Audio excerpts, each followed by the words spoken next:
So why did you decide at this moment to post this video? Is there an urgent threat or a looming threat you're concerned about? Well, Bram, myself and my, House and Senate colleagues, members who have served in the United States military and the intelligence community, been really uncomfortable about some of the things that have been happening in our country.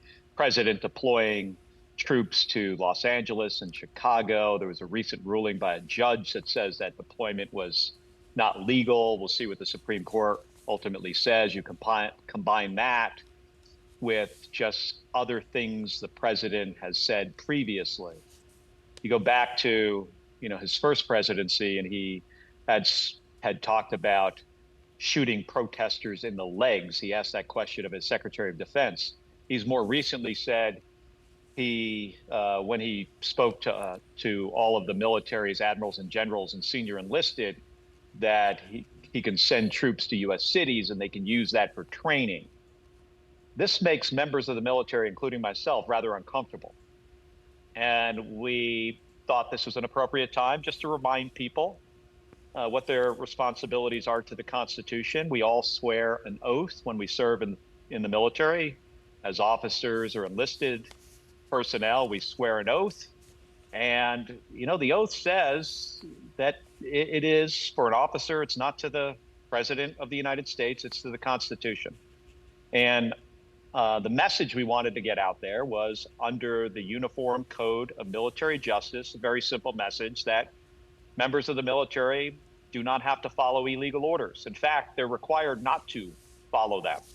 So it was a pretty simple reminder of what their responsibilities are under the law. And we also wanted to demonstrate to these folks who have really hard jobs that we've got their backs.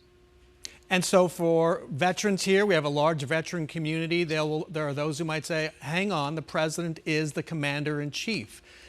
How is it appropriate to do an end run with this kind of video? Well, this is not only about the commander in chief, and it's not an end run. We are a country of laws. Nobody swears loyalty to the president or anybody else in the chain of command for that matter. The loyalty is to the Constitution and to the rule of law. So it's not going around anybody. We also didn't specifically mention, the president. We talked about the administration, and Congress has oversight responsibilities for the Department of Defense and all other executive branch departments. So, for us, this is part of our job. This is part of our responsibility. I serve on the Armed Services Committee, but I also spent 25 years in the Navy, Graham, and I know the challenges of that job. And I was shot at multiple times flying in combat. I, flew a rocket ship into space. Those are dangerous jobs. I didn't think my job in the United States Senate would get more dangerous. I certainly do understand the risks, but I didn't expect that it would get more dangerous because the president wakes up one morning and decides that he didn't like something that I said and my colleagues said, and now he's going to call for our execution. He called for us to be hanged because he didn't like the words that came out of our mouths. Congresswoman Alexandria Ocasio-Cortez said today that the president's threats that you just described prompted her to question whether he's mentally unstable. Your reaction? Well, I appreciate her paying attention to this, and I understand what she's saying. I don't think he's mentally unstable. I think, he can be irrational, and he also has this tendency to look for every opportunity to drive a wedge between the American people. He's also always looking for an opportunity to change the news cycle and what people are talking about. Remember what happened the day before. The day before, he essentially lost a vote on the Epstein files where only one member of Congress voted with what he originally wanted. He did do a 180-degree flip-flop, perhaps the biggest flip-flop in our country's history politically. And he probably wanted to distract from that, and he gets the press talking about something else, so he calls for our execution. It's just what he does.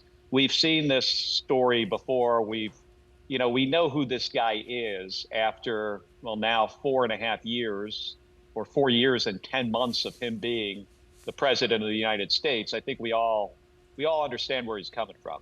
So is this social media back and forth what takes the place for what we used to see in Congress, which is a debate about military power and how it should be used? Well, we should do more of that on the floor of the United States Senate.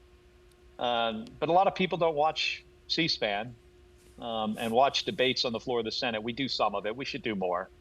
Uh, but I think social media has, picked up, part of that, responsibility to have discussions about issues that are really important. You mentioned concern for your safety. Have you stepped up any security for yourself, for your spouse, Gabby Giffords? Well, Gabby and I understand the consequences of, political violence. Gabby was, as many Arizonans, most Arizonans probably know, 14 years ago, she was a member of Congress. She was shot in the head. She was nearly assassinated. Just like the president, there was an attempt to take her life, and she gets it. But she's also not somebody to back down, nor am I. I'm not going to be intimidated by this president and his words. He should do a better job. If I could send any message to Donald Trump, if he was ever to, watch this interview, my message to him would be, look for opportunities to bring us together as a country.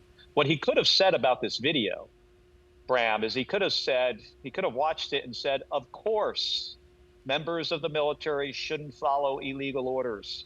That would have been the presidential thing to say. But I would, I hope that someday he's going to change. I'm not holding my breath. But Gabby does understand the consequences of threats from this president, and so do I. I get it, because his words carry tremendous weight with many people in the American public, right? People listen to him more than they listen to anybody else. And there are a lot of nuts out there that do crazy things. He's experienced this himself. He should know better. You see there are Trump-branded guns now being sold, Fox TV. I saw that yesterday. Your thoughts on those? Well, Donald Trump will do anything to extract more of his supporters' money out of their pockets into his pockets. He's going to look for every opportunity. Guns, Bibles, sneakers, meat, wine, bad university degrees. I mean, whatever he can to extract an extra nickel out of the pockets of people that support him, he will do. So I'm not surprised. Last question. Are you aware of the Ukraine deal that's now becoming public?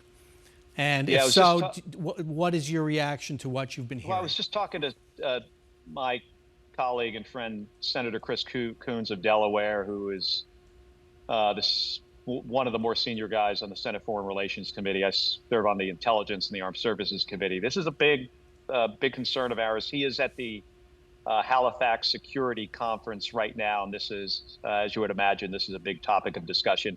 I haven't looked at all the details, but from my understanding, Donald Trump is asking Ukraine to give up the Donbass, to reduce the size of their military, to agree never to join NATO, and also a commitment from NATO never to allow Ukraine in. This just, without going into the details, this does seem like a really bad deal for Ukraine, a bad deal for the Europeans, a bad deal for the national security of our allies, which also then means ultimately, down the road here, I think on the surface, this looks like a deal that does not make Americans more safe.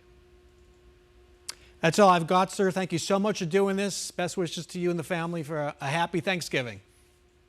Thank you, Bram. Same to you, and same to all your viewers out there. Happy Thanksgiving. Take care.